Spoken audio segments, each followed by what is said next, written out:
Did you hear that the police held LilBaby accountable for the passing of 2 individuals, as even reported on the local news? Atlanta police are blaming a local rapper's music video for the deaths of 2 teen-year-olds, and a $50,000 reward is being offered for more information. So far, 7 people have already been arrested. Between the bullets, it was nothing but bullets, pop, pop, pop, pop. At least 25 shots fired. Yeah, it was terrible. It was just a concert. I was waiting for LilBaby to come by my tacos up. LilBaby filmed a music video on an ops block near a taco stand. However, the same woman featured in the news clip alerted the ops on her Facebook, posting that LilBaby had just arrived at the taco shop with 3 cars deep and was recording a music video. We over here kissing him. We got a little baby shooting a video around here. You know how we do it at Snappy Taco. Baby, there he go, there he go. Y'all see him? He came to get him some tacos, baby. Y'all better pull up, because you already know how he's doing these Snappy Tacos, baby. According to the police, the ops had no idea LilBaby was filming until the woman's Facebook post caught their attention. This led them to arrive armed, clearing out the entire scene. What's alarming is that the feds are placing the blame on LilBaby. During a press conference on Wednesday, the Atlanta Police Department called out LilBaby, stating that his actions contributed to the deaths of 2 young adults last summer. Authorities announced that 7 arrests had been made in connection to the deaths of Jacob Davis and Lemon Freeman. Major Ralph emphasized that the incidents were part of a gang war sparked by an altercation at LilBaby's music video shoot last May, where 3 people were injured. He firmly stated, "This team will work relentlessly to hold you accountable," referring to LilBaby. The investigation aspect of this, Lamont Freeman was allowed to be a 13-year-old for 27 minutes before gang violence ultimately took his life. Gang violence was orchestrated by adults in our city. And cowardly acts of an Atlanta-based rapper that decided to go over into a rival gang stronghold and shoot a music video in a place that he knew he should not have been. And in the subsequent days, we saw and ultimately the deaths of 2 children as a result of his cowardly actions. And you know who you are.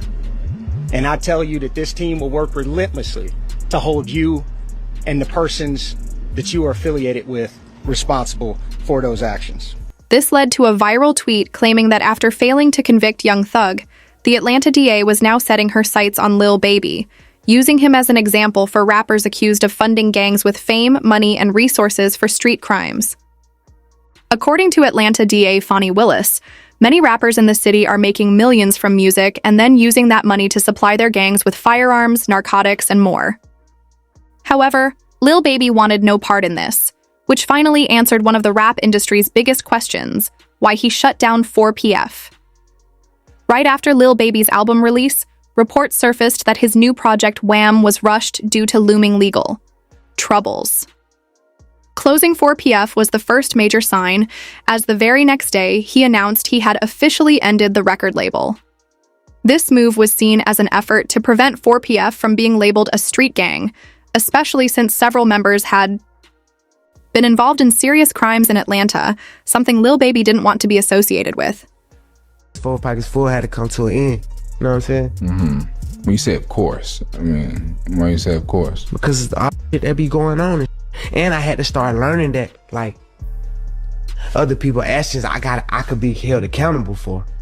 Right. I ain't know all that at first. You know what I'm saying? I never would have went that route, but I ain't know. You know what I'm saying? Now that I know, I'd be a fool to just keep the same thing going. They trying to make something out of something that it ain't. Right. Like, if I got any kind of control of, hey, we're gonna switch that whole thing up. It ain't even just about the police. It's just period. You know what I'm saying? Like, I never was supposed to make my label something that I talk about. If you've been keeping up, the feds have already issued warnings about LilBaby's alleged ties to criminal activity in Atlanta. In fact, just a year ago, the Atlanta DA publicly called him out on the news. Investigation. Recent months, you get 2 high-profile racketeering cases. There could be more.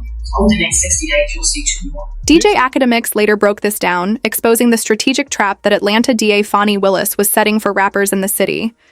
It all started with reports stating LilBaby was arrested Monday night for carrying a concealed firearm without a permit. He was taken to the Clark County Detention Center and held on a $5,000. I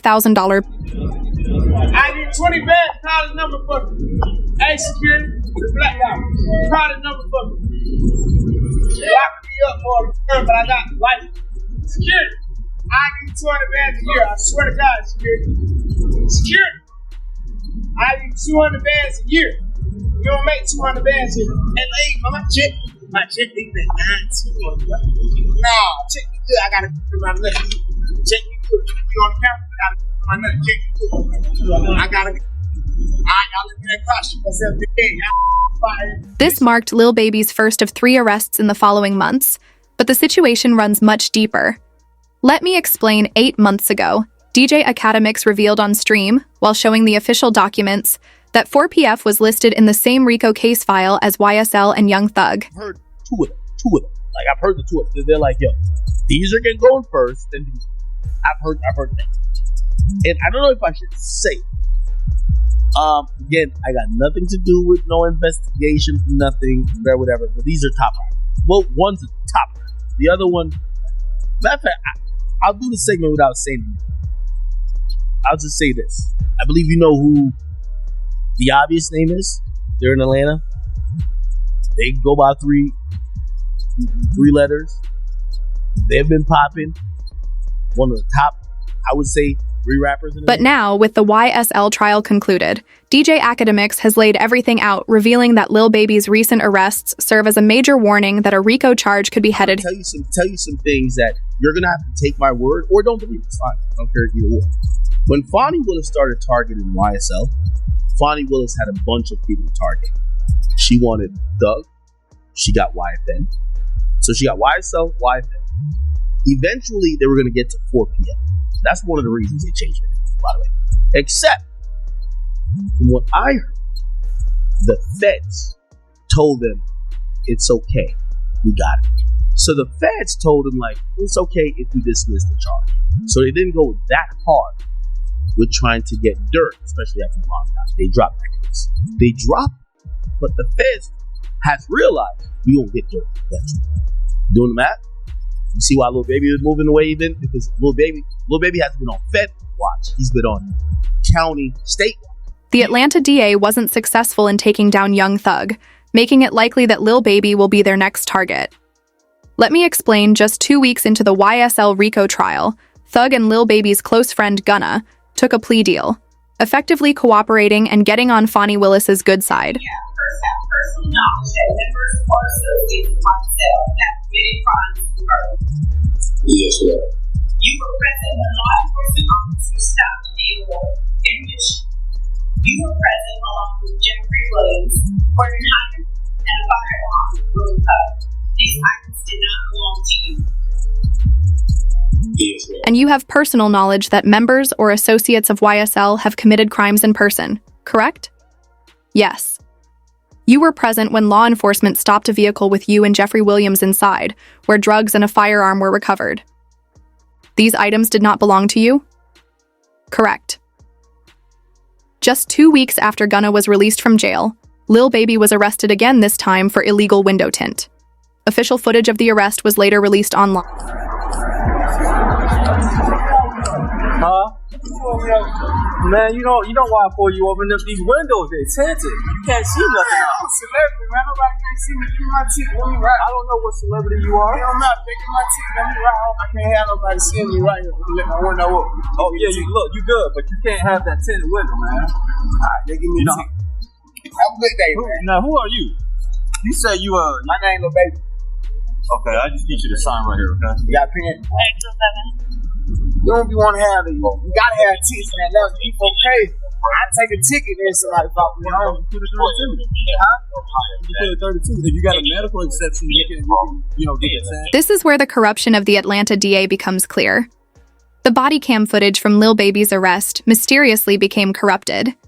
Initially, the video showed him receiving a ticket and driving away only to be pulled over again moments later by a different officer, this time without a body cam. This raised suspicions, with many questioning whether LilBaby's name was flagged in the system, prompting Fonnie Willis to send officers after him. The situation escalated to the point where LilBaby had to fly his lawyer in on a private jet that night to bail him out. This incident fed into the larger trap allegedly set by the Atlanta DA. It all began when young Thug, after his release from jail, took a shot at Gunna on social media. He tweeted, "Wham, let's drop one on these rats," with Wham referring to LilBaby.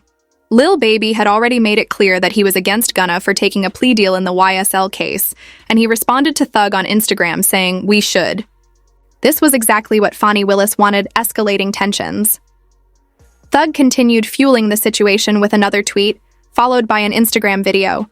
He first tweeted, "Gunna, stop acting like we're friends on the internet, I don't know you which."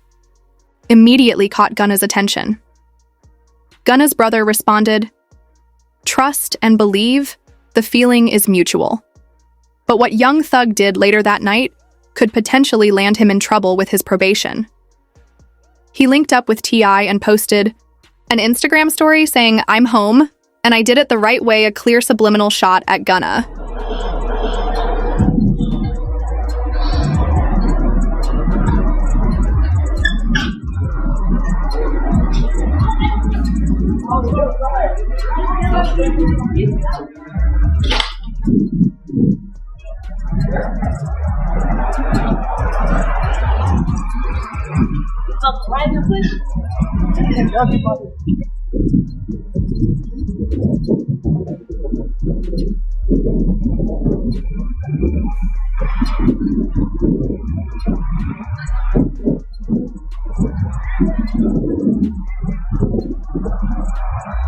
Letting Gunna know that he did it the right way, even T.I. co-signed Young Thug's message.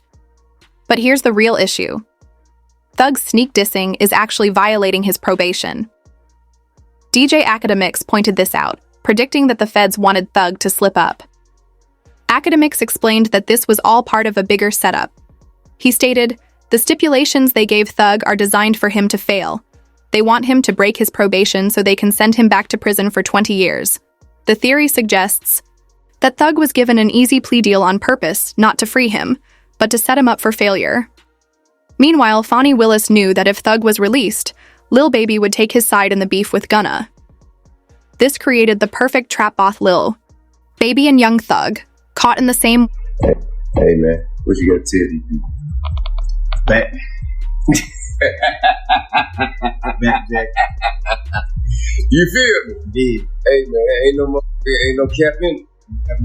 You feel what I'm saying? Right way. It's time. Right way. You feel what I'm saying? Yeah, that way. And go tell that. I know some of his fans think he beat the case, but he definitely didn't. Beating the case means walking away with no restrictions, and that's not what happened. Young Thug's release might seem like a win, but it's also a major setup. Think about it, he's going to be monitored under probation for 15 years. He can't be in Atlanta, can't communicate with co-defendants or gang members, can't rap about certain topics, and can't promote any music that authorities believe is linked to gang activity. But what happens if his name still gets mentioned in music? If he even casually says something like, "We at the park getting lit," or "We in the club turning up," they could twist it into something else.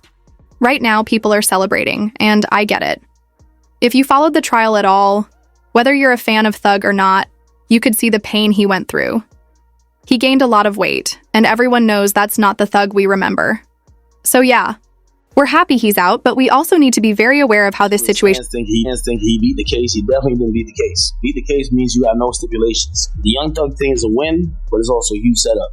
If you gonna tell me that they're gonna monitor him on a probationary basis for 15 years, can't be in Atlanta, can't communicate with co-defendants or members, he can't rap about, he can't promote any music that has to do with what they believe is activity.